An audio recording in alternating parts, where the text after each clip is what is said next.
नमस्कार, मैं हूं आपके साथ अनुपमा खोपरे और आप देख रहे हैं एबीसी न्यूज। दरअसल हाल ही में एक बहस छिड़ गई है कि क्या भगवान श्री कृष्ण के वंशज यादव हैं? क्या यादव भगवान श्री कृष्ण के वंशज नहीं हैं? इन तमाम सवालों के जवाब को लेकर लगातार एक बहस छिड़ी हुई है। और इसी बीच में यादव समाज इतना ज्यादा गुस्से में आ गया है कि इस दौरान कानूनी तौर पर कार्रवाई करने की बात और कोर्ट जाने की बात भी कह दी है। ऐसा क्या हुआ? दरअसल प्रसिद्ध कथावाचक है इंद्रेश उपाध्याय। उनका एक वीडियो सोशल मीडिया पर काफी ज्यादा वायरल हो रहा है। वो अपनी कथा में ये कहते नजर आ रहे हैं कि यादव और यदुवंशी दोनों अलग अलग हैं।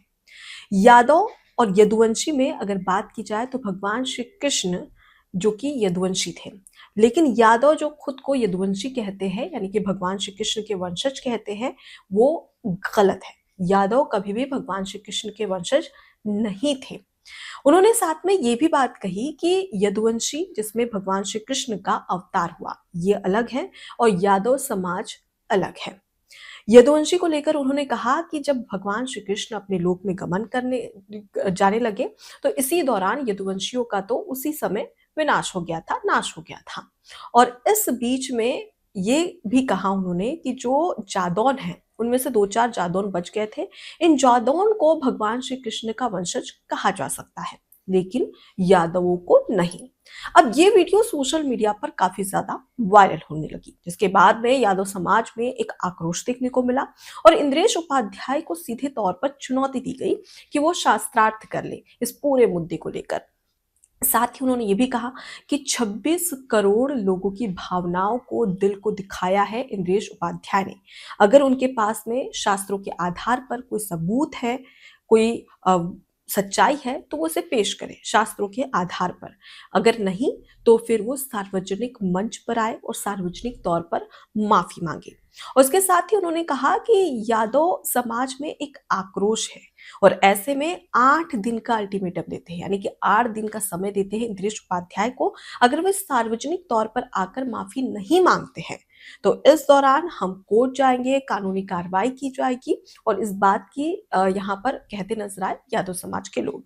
साथ ही आपको ये भी बता दें कि यादव समाज के जिला अध्यक्ष है संजय यादव, उनकी ओर से एक बड़ी बात भी कही गई। उन्होंने साफ तौर पर कहा कि इंद्रेश उपाध्याय ने यादव समाज का अपमान किया है।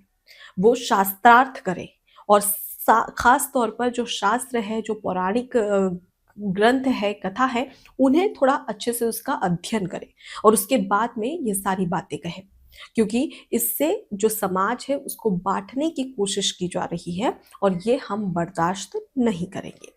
अब इस दौरान यादव समाज के लोगों में आक्रोश तो था ही। इस दौरान उन्होंने अनिरुद्धाचार्य की एक वीडियो भी दिखाई। अनिरुद्धाचार्य कथावाचक जिन्होंने जिन्होंने भगवान श्री कृष्ण की कई कथाएं और कई बातें बताई हैं। अब उनकी एक वीडियो दिखाई जिसमें अनिरुद्धाचार्य ये कहते नजर आ रहे हैं कि जो यदुवंशी है वो भगवान श्री कृष्ण के वंशज कहे जाते हैं और यादव भगवान श्री कृष्ण के वंशज है।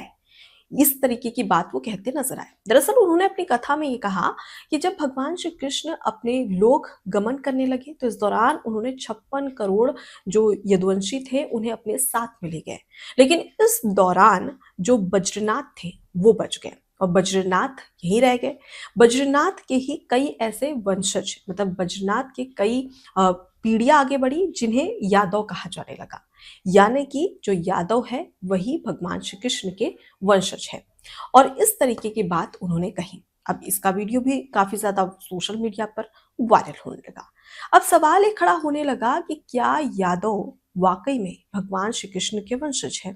और अगर भगवान श्री कृष्ण के वंशज है तो भगवान श्री कृष्ण को तो पहले ही दुर्योधन की माता गांधारी ने पहले ही श्राप दे दिया था। दरअसल इसके पीछे क्या कहानी है, क्या पौराणिक कथाएं हैं, शास्त्रार्थ क्या कहते हैं, ये भी हम आपको बता देते हैं। दरअसल आपको बता दें कि जब युद्ध होता है, महाभारत होती है, तो इस दौरान जो हस्तिनापुर में जो दुर्योधन है और उसके तमाम जो भाई है 100, यानी कि गांधारी के 100 पुत्रों की मौत हो जाती है। और इसी दौरान जब युद्ध होता है तो उसी दौरान गांधारी अपने 100 पुत्रों की शव देखकर भगवान श्री कृष्ण को श्राप देती है कि जिस तरीके से मेरे कुल का नाश हुआ है, मेरे कुल का विनाश हुआ है, ठीक इसी तरीके से तुम्हारे कुल का भी विनाश होगा और तुम्हारे यदुवंशी ही आपस में लड़कर मर जाएंगे। ये श्राप दिया था गांधारी ने भगवान श्री कृष्ण को, जिसे भगवान श्री कृष्ण ने खुद स्वीकार करते हुए तथास्तु कहा था। अब इस बीच में जब आगे बढ़ते हैं तो ये कहा एक शास्त्रों में एक जगह है जिसका जिक्र किया जाता है, जिसका नाम है प्रभाष तीर्थ। प्रभाष तीर्थ वो स्थान है जहां पर तमाम जो यदुवंशी है वो आपस में एक दूसरे के साथ में लड़ते हैं। और इस दौरान जो भगवान श्री कृष्ण के पुत्र है प्रद्युम्न, उनकी भी मौत हो जाती है, यानी कि वो भी इस युद्ध में, इस आपस में जो यदुवंशी की लड़ाई होती है उसमें मारे जाते हैं। इस दौरान भगवान श्री कृष्ण तमाम जो यदुवंशी है उन्हें समझाने का प्रयास करते हैं, लेकिन कोई नहीं सुनता।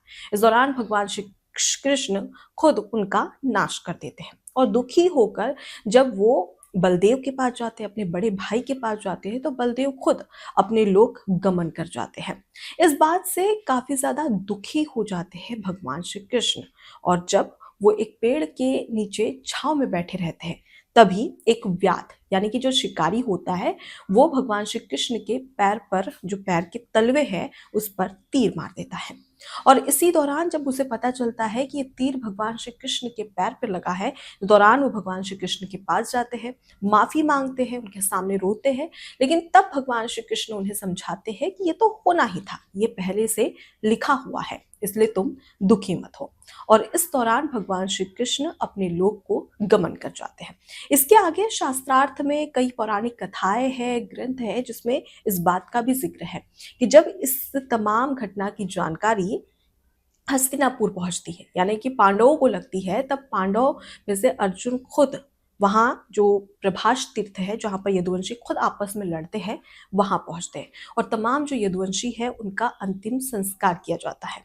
और इस दौरान जब कहा जाता है कि वो द्वारका पहुंचते हैं तो द्वारका में जो भगवान श्री कृष्ण के माता पिता है वासुदेव, और इस दौरान जब अर्जुन द्वारका पहुंचते हैं और द्वारका में जो भगवान श्री कृष्ण के माता पिता हैं वसुदेव और देवकी, और उनके साथ ही जो तमाम बच्चे थे, यानी कि जो यदुवंशियों के जो बच्चे थे और जो महिलाएं थी, उन्हें सभी को लेकर वो हस्तिनापुर पहुंचते हैं। और इस दौरान कहा जाता है कि कई ऐसे यदुवंशी थे, यानी कि जो बच्चे थे, उन्हें बचा लिया गया और यही वंशज है जिन्हें यादव के वंश, मतलब कि यादव कहा जाता है। और इसी के तहत ये भी कहा जाता है कि ये तमाम जो है वो भगवान श्री कृष्ण के ही वंशज है, यानी कि यदुवंशी है। इस दौरान शास्त्रों में एक और बात का जिक्र है कि हस्तिनापुर जब पहुंचते हैं अर्जुन तमाम लोगों को लेकर, तो इस दौरान द्वारका समुद्र में डूब जाती है। और इसके साथ ही एक और बात का जिक्र है कि युधिष्ठिर, पांडवों में सबसे बड़ा भाई युधिष्ठिर, युधिष्ठिर खुद भगवान श्री कृष्ण के पौत्र यानी कि पोते को जो इंद्रप्रस्थ राज्य है वो देते हैं। तो ये तमाम बातें शास्त्रों में लिखी गई है, तो इसलिए कहा जाता है कि जो यदुवंशी को श्राप मिला था वो श्राप सही है, लेकिन इस दौरान जो बच्चे हैं, जो महिलाएं हैं, वो यदुवंशियों के कुल को आगे बढ़ाते हैं और इसीलिए यादवों को यदुवंशी कहा जाता है। लेकिन फिलहाल अगर देखें तो इस पूरे मुद्दे को लेकर अक्सर एक बहस छिड़ी रहती है कि जब अ, खुद गांधारी ने भगवान श्री कृष्ण को ये श्राप दिया था कि यदुवंशियों का नाश हो जाएगा, तो फिर यादव इस धरती पे कैसे है, और अगर यादव है तो वो क्या वाकई में भगवान श्री कृष्ण के वंशज हैं। इसको लेकर आज भी बहस छिड़ी हुई है, लेकिन फिलहाल अगर हम बात करें तो यदुवंशी ये कहाँ से आए। दरअसल आपको बता दें कि यदुवंशी जिसने भगवान श्री कृष्ण का कुल कहा जाता है, यानी कि भगवान श्री कृष्ण खुद यदुवंशी थे, उसी वंश के थे।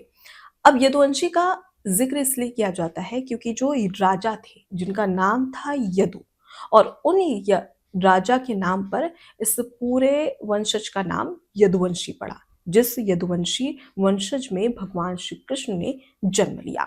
और इसी के तहत तमाम जो यादव है वो खुद को यदुवंशी कहते हैं। लेकिन फिलहाल अगर बात करें तो इंद्रेश उपाध्याय की परेशानी अब बढ़ती हुई नजर आ सकती है, क्योंकि ऐसे कई यादव समाज के लोग हैं जिनमें आक्रोश है तो सवाल ये खड़ा होता है कि क्या इंद्रेश उपाध्याय सार्वजनिक तौर पर आकर माफी मांगेंगे या फिर वो शास्त्रों के आधार पर कुछ ऐसी बातें पेश करेंगे जिससे कि ये सच या झूठ साबित हो सकता है। फिलहाल आज भी इस पर बहस होती है कि जो श्राप दिया था क्या वो सही था या फिर यादव ही यदुवंशी है। इसी को लेकर लगातार आज भी बहस छिड़ी होती है और इसी बात का जिक्र इंद्रेश उपाध्याय प्रसिद्ध कथावाचक ने अपनी कथा में कहा। अब ये वीडियो काफी ज्यादा सोशल मीडिया पर वायरल हो रहा है, जिसे लेकर यादव समाज में एक आक्रोश है। लेकिन सवाल यह है कि क्या इंद्रेश उपाध्याय अब सार्वजनिक तौर पर माफी मांगेंगे या नहीं। एबीसी हिंदी न्यूज आज ही जुड़िए हर खबर के साथ